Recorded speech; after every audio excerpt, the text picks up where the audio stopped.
Thank you. You'll see connections between my presentations and David's. Jacqueline Cahanoff is important for me. If literature is tested over time, if it remains valuable even when we are already far from the time when it was written, the writings of Cahanoff, perhaps except from her novel Jacob's Ladder, which I consider to be a weak novel, are passing that test. She is also important for those who bear her name in vain in these days. The Beaton Committee put a great emphasis on the writings of Jacqueline Cahanoff. It was a committee that was given the permission to recommend new curriculum for Israeli schools, emphasizing the Eastern tradition. Her names appear over 20 times within the varying lists of different recommendations regarding the various aspects of the education program. Those who love Cahanoff's writings will certainly be delighted, but her readers wouldn't be certain where she herself would have been so delighted, simply because the Beaton Committee's criteria for writers' inclusion was based on their Middle Eastern ethnicity. Jacqueline Cahanoff consistently refused to be defined by her ethnic origin. Some may say, well, you heard, she was the one who alluded to a Middle Eastern or a Levantine ethnicity as a form of identity. They would then argue, isn't Cahanoff's use of Levantinism as an identity is based on ethnicity, on place of origin, on family relations, and most importantly, on the culture by which the artist or the intellectual was shaped? Well, the simple answer is no. As a person, Jacqueline Cahanoff refused to be defined by her ethnicity.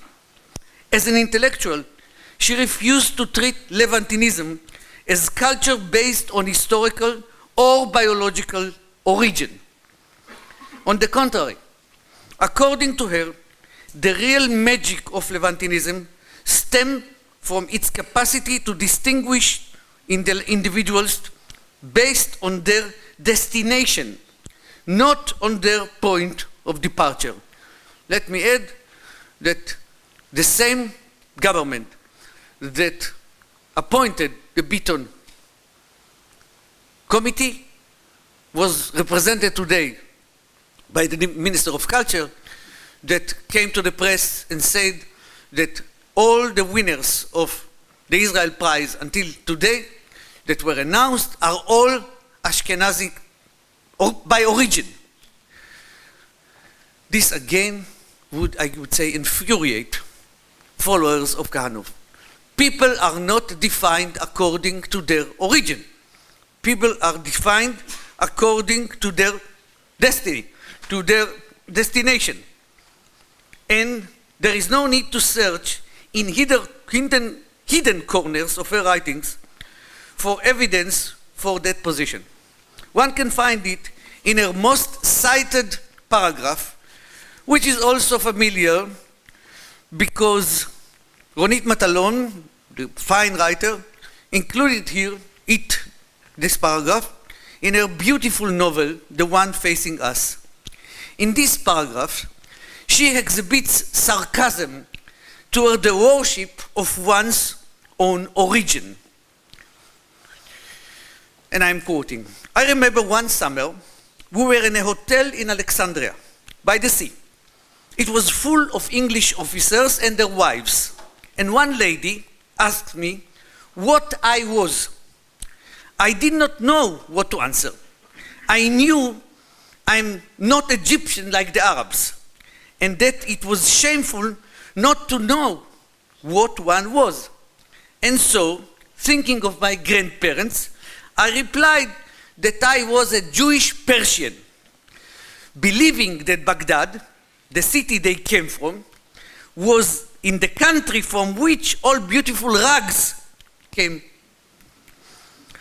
This is from childhood in Egypt. Jacqueline Cahanoff was, according to the definitions of identity politics, Jewish Egyptian as a child, American following her first marriage, French when she got divorced, and a Jewish Israeli during many of her last years. But since she was immune to the politics of identity, much earlier than the coinage of this term by American scholars, she thought that the fact of her birth in Cairo did not make her Eastern, much as the fact that she lived in the USA and published a novel in English did not make her American. Of course, there was a link between the native Egyptian Cahanoff, who refused to be identified as Egyptian, and her notion of Levantinism as a cultural mode. In an essay called Black on White, Cahanoff wrote, "When I am for myself, I am a typical Levantine, in the sense that I equally appreciate what I have from my Eastern descent and what is now my share of the Western culture. To this cross-fertilization, which in Israel is called Levantinism, I call an enrichment rather than depilation. And out of this view, I am allowed to define the complex pathology which combines the two dominating ethnic groups in the Israeli state." I will go back to this pathology later. Pay attention, first of all, to the careful distinction between past and present experiences in those sentences. She received her Eastern culture from the past. Nevertheless, in the present, she feels at home in the Western culture. The past is neither more important nor does it shape the nature of the present. The subject, the human being, is a dynamic and growing creature, and thus has no fixed identity which is based on origin, but rather enjoys an ever-changing and thus ever-reaching identity.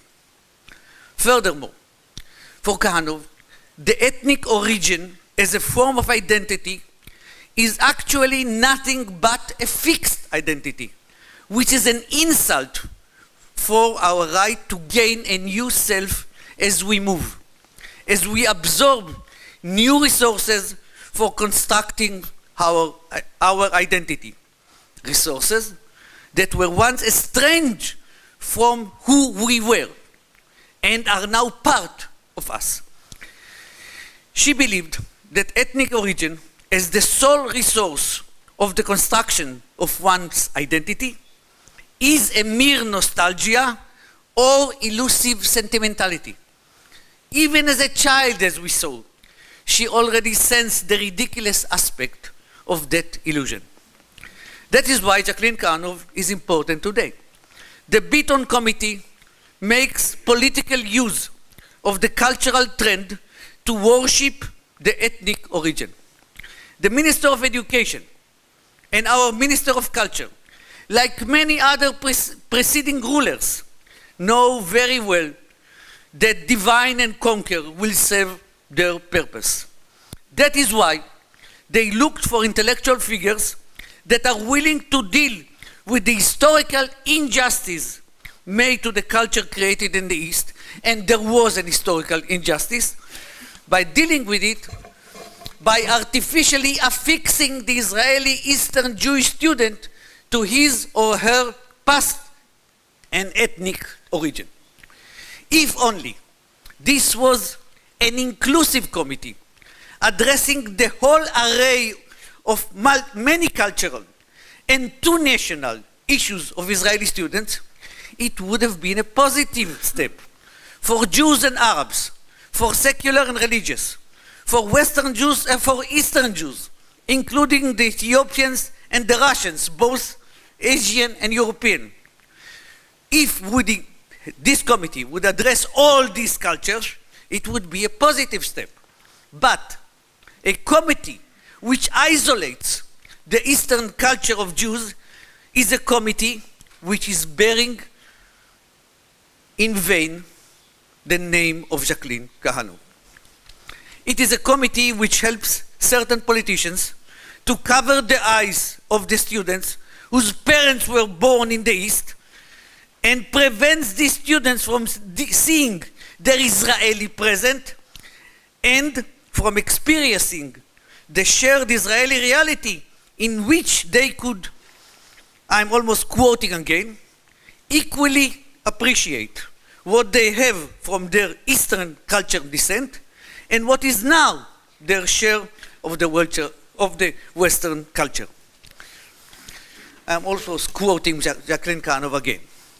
And note another aspect in Cahanoff's writings. She discusses not only the merging of East and West, but also the intricate mutual pathology, I'm going back to the pathology, between these two. Before I say a few words on that pathology, I'd like to dwell on Cahanoff's urge to rapidly swear away a sort of identity that is positive and from which one could be charged and enriched, and another sort of identity which is negative and calls for condemnation since it attracts illness and pain.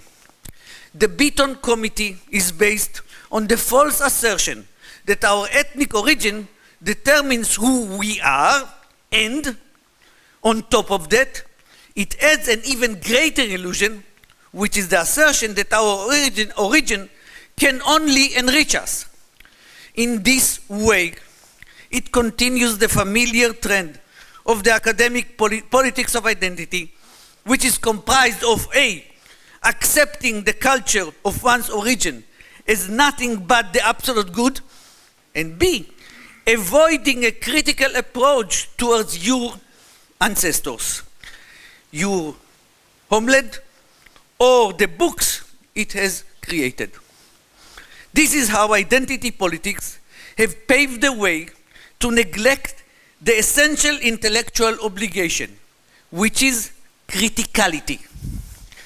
This is the same obligation we have learned from the ancient Israeli prophets, much earlier than the lessons learned from the modern prophets such as Edward Said and Homi Baba.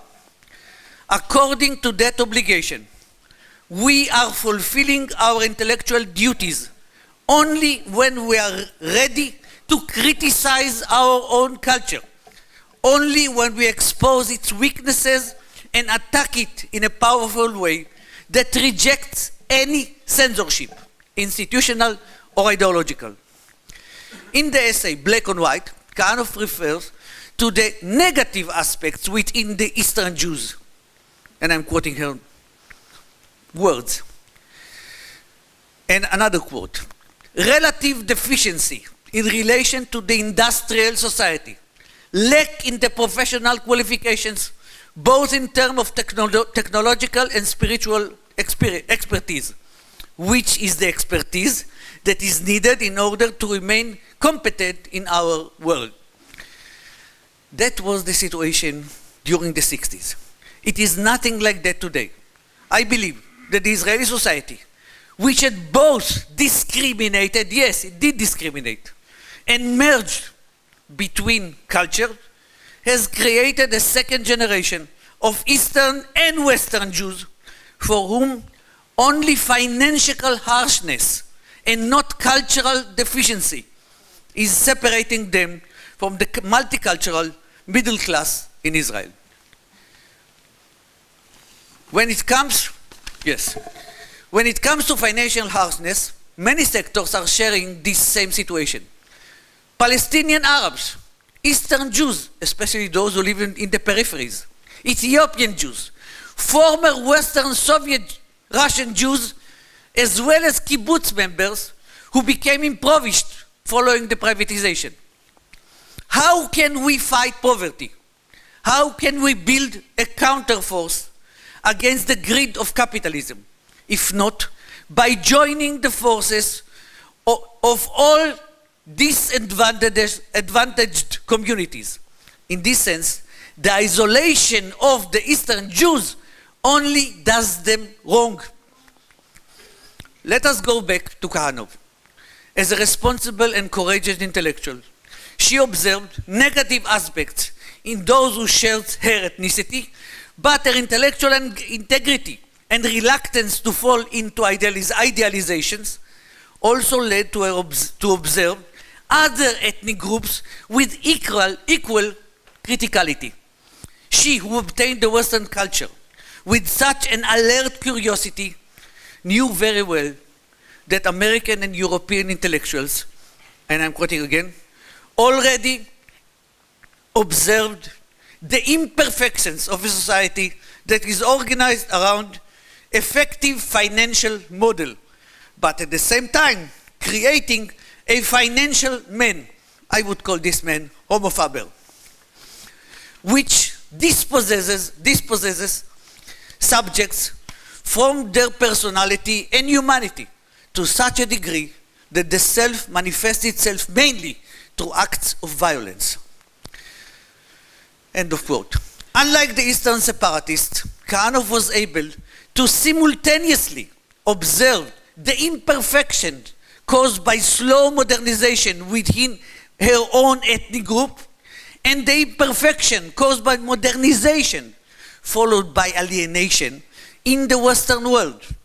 Her capacity to observe deficiencies in these two worlds resulted from her own experience, but also from enjoying the literary treasures of those two cultures.